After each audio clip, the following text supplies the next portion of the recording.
Sonko mooy Diomaye ba tey am déet ndax jaxasoo naa. soxna Asma Khadija. waaw nii nuyuwaat askanu Sénégal. xam nga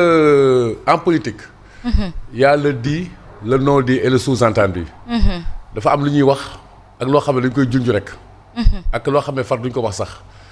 léegi lii mooy lu normal quoi li président de la République waxee ah. waaw on s'attendait à ça parce que politique toujours dañuy inspiré wu ci taarix yaa ngi fàttaliku Ablaye Wade. le président Ablaye Wade amoon na ay temps ñu naan dafa am ay réeroo ak ki nga xamante ne moo di premier ministre Idrissa Seck. absolument notamment bi Abdou Latif Coulibaly génne livre boobu noonu. Wade un opposant au pouvoir.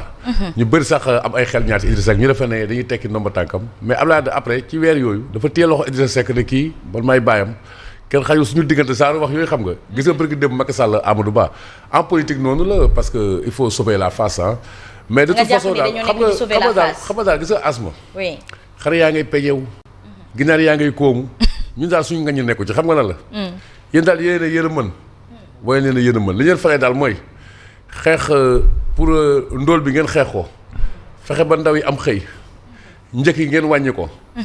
léegi nag souvent boo déggee baatu ay kii quoi lu ñu naan protocole. xam nga Ousmane Sonko nee na Diomaye am na lu ñu waxoon xaw ma genre boobu du noonu la ko waxee. léegi nag bu fekkatee daal problème bi fii lay nekk. ci seen dégg-dégg dañoo jàpp ne Bassirou Diomaye Faye bi dafa war a nekk président de transition maanaam.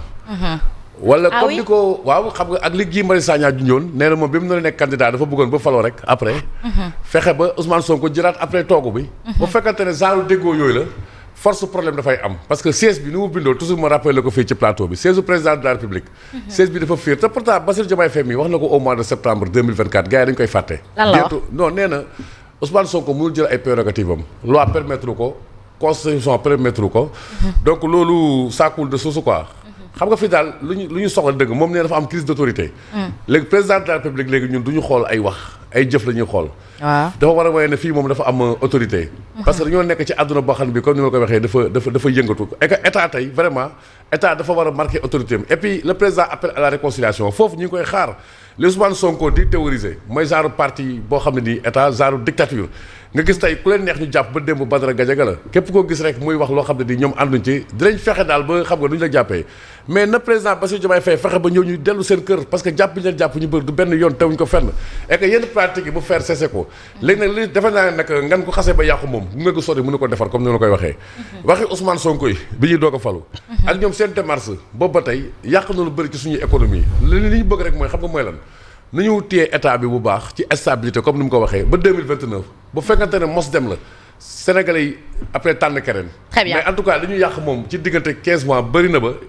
il faut que ñu def ay efforts pour au moins ñu maintenir pays bi dans le giron de la stabilité et loolu on pourrait l'accompagner encourager ko parce que loolu tam mooy yoon dëkk bi dafa soxla jàmm te jàmm du doy. très bien crise institutionnelle présumée l'observateur l'Obs moom le titré Diomaye cache face au clash qui a clashé certainement son premier ministre revenir na ci propos yi wax ne itam ba tey moom mi ngi dëggal ne dialogue bi ñu jugee lu tax ñu waxtaanee mbirum politique mooy dañoo bëgg stabilité sociale am te homme politique yi dañoo mel ni ñu poñ réew mi donc war nañ mën a dal ne zam-zam pendant ce temps son premier ministre lui dit le contraire qu'il y a une crise d'autorité alors à qui se fier Mamadou Fofana. alors d'abord jàppal ni démb ku doon wax moom mooy ku nekk ci posture chef d'État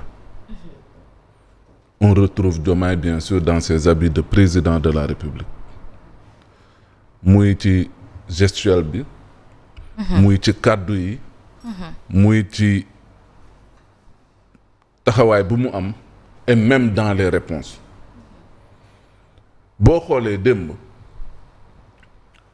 il a agi en vrai gentleman parce que tamit nekk fii di mbirum tontanteeg wax amul njëriñ te moom d'ailleurs wax na ko nee na li gën a am solo moom mooy lu tax sénégalais yi fal ñu mu di ñu régler seeni problème évidemment il a raison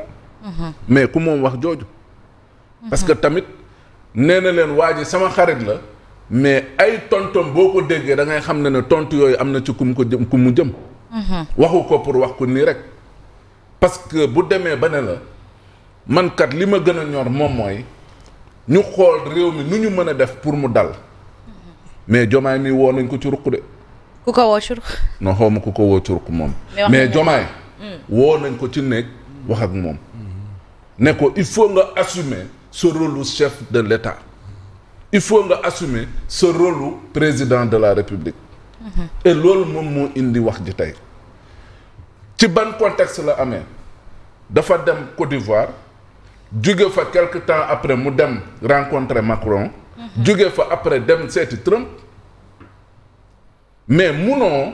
bëgg a uti ay financement ci réew moo xamante ne nii sa waay yéen la ngeen jàpp rek mooy yéen nit ñi na ngeen jàpp di tëjëk a tëjji mais loolu moom mooy la amul kenn kuy jël xaalisam di ko dugal effectivement comme il l'a si bien dit le président de la République di ko dugal ci biir réew boo xamante ne nii amul stabilité looloo tax ba mu ñëwee mu boolekaat li nga xam ne moom mooy remise u tey ji nii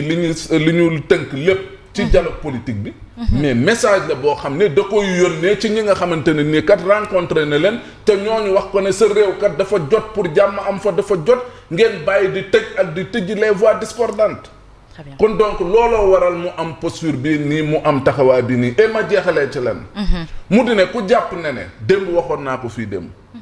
ne bu Pastef jàppee ne Bassirou Diomaye Faye ma ñu xamoon ak Bassirou Diomaye Faye nii benn la ñu ngi nax seen bopp Bassirou Diomaye Faye jël na et taxaw na tey jii nii pour assurer pleinement son rôle de président de la République parce que xam na ne demain moom mooy rendre compte et il a dit fa lay terminer ci mbirum justice bi mais le président da ngay xam ne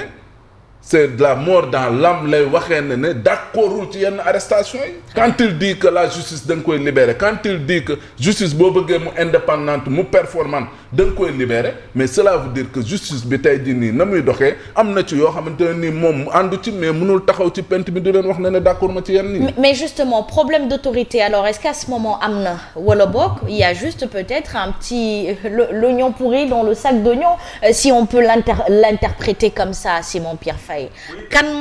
kan la ñuy gis ne nii moom moo bëggul autorité ak kan moo manqué d'autorité ci ñoom ñaar. mais en tout cas Diomaye bi ma gis démb temps yi rek maa ngi ci doon waxtaan ak benn kilifa parce que il faut ñu rappeler contexte bi. bi Ousmane Sonko di wax Diomaye newu fi. il était aux États-Unis. Absolument. Et booba la veille il a rencontré quelqu'un comme Donald Trump. Et l'idée c'était quoi Diomaye mii bu ñibbisee di ngeen gis beneen Diomaye. Et effectivement beneen Diomaye la ñu gis démb parce que mënoo nga nekk sa réew. toujours ñu naan président de la République mi ngi dépendre ci son premier ministre président de la République son premier ministre moo koy dicter la conduite à tenir parce que c'est son mentor en politique c'est son responsable politique nga dem àddina bi tu rencontres des présidents tu rencontres de hautes personnalités dernièrement tu rencontres l'un des plus puissants au monde mais bu ma toogee ak ma mbay mais damay sàcc ci màkkaamam damay bëgg mel ni moom et donc Diomaye moomee la ñu gis démb c'est vrai que ñëw na depuis quelque temps mais peut-être démb la amoon une occasion pour parler de cette affaire parce que certainement il y a eu beaucoup de choses qui se sont passées entre-temps au palais am na yoo xam ne peut-être duñ ko fi teg ci penc yi parce que wóoruñu mais li am démb Diomaye il s'est comme ni ko Fofana suggéré Thierno Diop dëggal na boppam dans ce sens que il rappelle que ñoom li leen taxoon a falu mooy ñu saafara jafe-jafe askan wi mais quand même depuis lors ça fait au moins 15 mois ñun ñu ngi xaar solution na ma jéggal xëy na tuuti naa pour wax ko mais bu dee mi ngi doog a yeewu tam ça me pose problème est-ce que te tam du lii moo ko gàllankooroon est-ce que maintenant il n'est pas en train de prendre son indépendance